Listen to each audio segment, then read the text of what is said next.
If you are new to my channel, then subscribe and press the bell icon to get early notification. Hello students, how are you? This is your Khanna sir और ये अपना 5th part है। Continue कर रहे हैं chapter same NPO. आज का topic मैंने लिया इनकम एंड एक्सपेंडिचर अकाउंट। तो सबसे पहले इसका मीनिंग समझते हैं। मीनिंग, तो it shows all the income and expenditure of the club for the year। ठीक है, तो एक साल के लिए इस अपने क्लब की पूरी इनकम और पूरे एक्सपेंडिचर इसमें दिखाए जाते हैं। अब यहां पे इनकम और एक्सपेंडिचर से मीनिंग आप 11th क्लास में पढ़ चुके हैं, लोअर क्लासेस में पढ़ चुके हैं, कोई बात नहीं। तो ये अपना मीनिंग मैंने आपको बताया कि इसमें सारी इनकम्स और एक्सपेंडिचर दिखाई जाती है और it is prepared on accrual basis. Accrual basis समझते हैं ना आप? एक्रूअल बेसिस मतलब जो भी आउटस्टैंडिंग्स हैं वो आपको एडजस्ट करने होते हैं। ठीक है, तो ये आपका जो अकाउंट है एक्रूअल बेसिस पे बनता है और सारी इनकम और सारे एक्सपेंडिचर इसमें क्लब के एक साल के दिखाए जाते हैं। तो ये तो हुआ मीनिंग। अब बेटा इसके रूल्स नोट डाउन कर लें। रूल्स लिखे। Number 1, it is prepared with the help of receipt and payment account. Receipt and payment account, ये मैं 4th पार्ट में रिसिप्ट एंड पेमेंट क्या होता है उसकी समरी आपको बता चुका हूं। किसी ने नहीं देखी है तो वो 4th पार्ट का वीडियो आई बटन में आ जाएगा, वहां से आप क्लिक करें रिसिप्ट एंड पेमेंट अकाउंट, वहां पे जाके आप सीख सकते हैं। तो it is prepared with the help of receipt and payment account and adjustments. तो ये इसका पहला रूल है। ठीक है, दूसरा रूल क्या है? Accrual basis. एक्रूअल बेसिस पे बनते हैं ये मैंने आपको यहां डेफिनेशन में भी बता दिया। ठीक है, तीसरा रूल क्या है इसका? Take only revenue items. ठीक है, आपको इसमें यहां स्टार लगा लो। इसमें क्या करना है? ओनली रेवेन्यू आइटम्स लेनी है। मतलब रेवेन्यू आइटम्स मैंने आपको एक वीडियो में सब बताया था। रेवेन्यू रिसिप्ट और रेवेन्यू एक्सपेंडिचर क्या होते हैं ये मैंने आपको पिछले वीडियो में बताया। तो इस अकाउंट में आपको ओनली क्या लेना है? रेवेन्यू आइटम्स लेनी है। उसके बाद रेवेन्यू आइटम्स ले लिया। Take non cash items also. Non cash items भी लेनी है। अब नॉन कैश आइटम्स क्या है मैं आपको एग्जांपल बता देता हूं। लाइक डेप्रीशिएशन भी लेना होता है इसमें आपको। लॉस या प्रॉफिट हुआ किसका? On sale of fixed asset. कोई भी एसेट बेची वहां से कोई प्रॉफिट या लॉस हुआ, ये नॉन कैश आइटम है। ये डेप्रीशिएशन है, नॉन कैश आइटम है, ये भी लेनी है आपको। और एक 5th लास्ट रूल क्या है इसका? कैलकुलेट सरप्लस और डेफिशिट।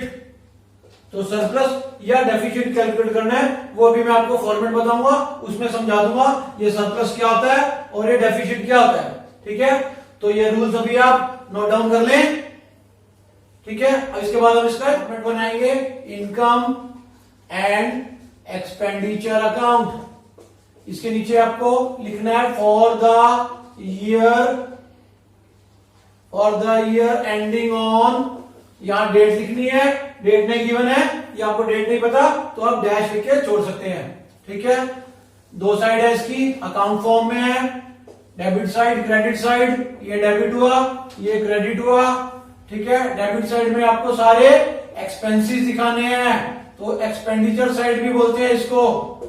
और ये आपकी क्रेडिट साइड इनकम साइड है। ठीक है, ये टी शेप में अकाउंट बन गया। क्लियर? तो फिर से बता रहा हूं, income and expenditure account for the year ending on, यहां डेट लिखनी है, टी शेप में अकाउंट बनाना है, डेबिट में सारा एक्सपेंडिचर और क्रेडिट में सारी इनकम दिखानी है। चलिए, तो एक्सपेंडिचर में यहां लिख देता हूं, सारे रेवेन्यू एक्सपेंडिचर लिखने हैं, रेवेन्यू एक्सपेंडिचर लिखने हैं। जैसे एग्जांपल में सैलरी लिख दिया, रेंट लिख दिया, इंटरेस्ट लिख दिया, ठीक है, ये सभी आपको, बट आफ्टर एडजस्टमेंट्स लिखने हैं। ये जो आपको एक्सपेंडिचर लेने हैं उसमें आपको एडजस्टमेंट्स भी कवर करने हैं। और फिर आपको यहाँ पे नॉन कैश आइटम्स भी लिखनी है, जो मैंने अभी अभी बताई, डेप्रिसिएशन हो गया, प्रॉफिट लॉस हो गया, on the sale of asset हो गया। और इस साइड अगर हम आए तो यहां आपको इनकम्स लिखनी है। इनकम्स कौन सी? वही रेवेन्यू इनकम्स, रेवेन्यू इनकम्स। जैसे एग्जांपल ले लिया हमने, रेंट रिसीव्ड ले लिया, ठीक है। और एक सब्सक्रिप्शन जो मैंने आपको बताया था, सब्सक्रिप्शन क्या है? ये भी हमारे क्लब की मेन इनकम है। सब्सक्रिप्शन ले लिया, रेंट रिसीव्ड ले लिया, ठीक है, ये सब हो गया। और फिर उसके बाद यहां पे नॉन कैश आइटम भी लेनी है। तो इतना सब लिख लेने के बाद इन सबको अपने को ऐड करना है, इन सबको ऐड करना है, ठीक है। अब आपको ये देखना है कि बड़ी साइड कौन सी आ रही है। तो if your credit side is greater, then हमारे पास यहां कैलकुलेट होके आ जाएगा surplus. If your credit side is greater, then आपके पास कैलकुलेट होके आएगा सरप्लस, ठीक है। And if in case your debit side is greater, तो आपके पास कैलकुलेट होके आएगा बाई डेफिसिट। तो पता लग गया आपको, जैसे आप P&L अकाउंट में प्रॉफिट या लॉस कैलकुलेट करते थे, सेम वही प्रोसेस है, लेकिन यहाँ पे प्रॉफिट या लॉस नहीं कैलकुलेट होता, यहाँ पे सरप्लस या डेफिसिट कैलकुलेट होता है। तो ये बातें क्लियर होगी आपको, ठीक है। तो इनकम एंड एक्सपेंडिचर का ये फॉर्मेट ले लिया। इसके बाद हम एक क्वेश्चन लेंगे, एडजस्टमेंट लेंगे, ताकि आपको ये पूरा कंसेप्ट अच्छे से समझ चलिए बेटा। तो क्वेश्चन ले लिया मैंने, रिसिप्ट एंड पेमेंट अकाउंट है, टू बैलेंस बीडी पढ़ लेता हूं मैं, to subscription, to entrance fees, to sale of newspaper, to legacy, by salary, by office expenses, by furniture, by sports equipment, by balance CD. और ये तीन आपके पास एडजस्टमेंट है। आपको इनकम एंड एक्सपेंडिचर अकाउंट बनाना है, तो यहां बना रहा हूं मैं इनकम एंड एक्सपेंडिचर अकाउंट, ठीक है। फॉर द ईयर एंडिंग हम यहां पे लिख देंगे फॉर द ईयर 31/3/06, ठीक है। तो अब इसमें क्या आपको ध्यान देना है कि यहां जो डेबिट साइड में जो मेरे पास रिसिप्ट्स है, उसको मैं उठा के लेके जाऊंगा अपनी इनकम साइड में, ठीक है। और जो यहाँ पे क्रेडिट साइड में मेरी पेमेंट्स है, उसको मैं दिखाऊंगा मेरे एक्सपेंडिचर में, मतलब क्रिस क्रॉस। डेबिट वाली आइटम्स मेरी यहाँ पे इनकम में आएगी और क्रेडिट वाली आइटम्स मेरी यहाँ पे एक्सपेंडिचर में आएगी। लेकिन आपको एडजस्टमेंट्स का भी ध्यान रखना है और जो रेवेन्यू और कैपिटल मैंने आपको सिखाया था उसका भी ध्यान रखना है। चलिए, तो सबसे पहले टू बैलेंस बीडी, ये तो आपका कैश और बैंक का बैलेंस है, ये आपका इनकम में नहीं आएगा। फिर आ जाओ, टू सब्सक्रिप्शन लिखा हुआ है, इसको हम लिख देंगे बाई सब्सक्रिप्शन लिख देंगे, ठीक है। अब ये सब्सक्रिप्शन मेरी 26,000 है, यहां मैं 26,000 लिखूंगा। इसमें मैं कुछ एडजस्टमेंट करूंगा। नीचे मेरे को आउटस्टैंडिंग दी हुई है 31/3/06, मतलब करंट ईयर की 4,000। तो करंट ईयर की आउटस्टैंडिंग में ऐड कर दूंगा 4,000 और लास्ट ईयर की आउटस्टैंडिंग में लेस कर दूंगा। ये मैं आपको सिखा चुका, लेस करूंगा 3,000, तो ये आपका बन गया 27,000, ठीक है। फिर नेक्स्ट आइटम लेंगे एंट्रेंस फीस, ये आपकी रेवेन्यू नेचर की है, तो मेरे को यहाँ पे बाई एंट्रेंस फीस लिखना है।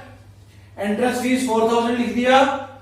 उसके बाद सेल ऑफ न्यूज़पेपर, ये भी रेवेन्यू नेचर की है, बाई सेल ऑफ न्यूज़पेपर लिखूंगा, कितना 2,000। और उसके बाद आता है टू लेगेसी, लेगेसी मेरी कैपिटल नेचर की आइटम है, वो मुझे यहाँ पे शो नहीं करनी। चलिए अब इधर आ जाएंगे, बाई सैलरी लिखा हुआ है, तो टू सैलरी लिखूंगा मैं, 12,000 है, 12,000 लिख दूंगा। फिर इसकी एडजस्टमेंट है मेरे पास, सैलरी आउटस्टैंडिंग 31/3/5, ये मेरा प्रीवियस ईयर है, तो पिछले साल की आउटस्टैंडिंग है, ये मुझे लेस करनी है, तो लेस कर दूंगा 1,000, तो सैलरी मेरे पास आ गई 11,000, ठीक है। उसके बाद नेक्स्ट बाई ऑफिस एक्सपेंसेस थे मेरे पास, वो लेने हैं। टू ऑफिस एक्सपेंसेस, ये 8000 मैंने ले लिए। फिर उसके बाद फर्नीचर है, ये मेरा कैपिटल आइटम है। स्पोर्ट्स इक्विपमेंट, ये भी कैपिटल आइटम है। और बैलेंस शीट मेरा कैश और बैंक है, ये मुझे नहीं लेने। अब मुझे चेक करना है नीचे की एडजस्टमेंट। ये वाली एडजस्टमेंट में ले चुका, ये वाली एडजस्टमेंट में ले चुका। अब रह गया डेप्रीशिएशन, तो टू डेप्रीशिएशन लेना है मेरे को। यहाँ पे डेप्रीशिएशन किसका बोल रहा है? फर्नीचर का 10% लेना है। फर्नीचर का डेप्रीशिएशन 10,000 का 10%, 1000 ले लिया। और स्पोर्ट्स इक्विपमेंट का लेना है 10%। स्पोर्ट्स इक्विपमेंट का 10% लिया मैंने, 20,000 है, उसका 10% 2,000 लिया, तो ये टोटल मिला के 3,000 हो गया। ठीक है, अब मेरी डेबिट साइड भी कंप्लीट हो गई। अब मुझे इनको क्या करना है? प्लस माइनस करना है। ये प्लस किया मैंने तो 33,000 हुआ। जब मैंने इसको प्लस किया तो 33,000 है। और जब मैंने इसको प्लस किया ये 22,000 है। तो मेरे पास मेरी इनकम ज्यादा है, तो इसका मतलब मेरे पास यहां पे क्या निकल के आया? To surplus. ठीक है, सरप्लस मेरा 11,000 आ गया। ये कहां से आया? मैंने क्रेडिट साइड का प्लस किया और डेबिट साइड को प्लस किया और फिर माइनस कर दिया, तो सरप्लस मेरा आ गया 33,000। सरप्लस मेरा आया ये 11,000, ये मेरा सरप्लस है। ये आपको ध्यान रखना है कि जब हम बैलेंस शीट बनाएंगे इसको ऐड करेंगे इन कैपिटल फंड। ठीक है, ये आपको ध्यान रखना है। ये सरप्लस का करना क्या है? इसको बैलेंस शीट में कैपिटल फंड में ऐड करने हैं। जैसे हम सोल प्रोप्राइटर में जो प्रॉफिट को कैपिटल में ऐड करते हैं, यहाँ पे इस सरप्लस को कैपिटल फंड में ऐड करूंगा। इस तरह से मेरा ये इनकम एंड एक्सपेंडिचर अकाउंट बन गया। तो ये सॉल्यूशन कंप्लीट हुआ। आशा करता हूं कि आपको ये समझ में आया होगा। मेरे वीडियो आपको अच्छे लग रहे हैं, लाइक करें, कमेंट करें, शेयर करें। Thank you, keep learning.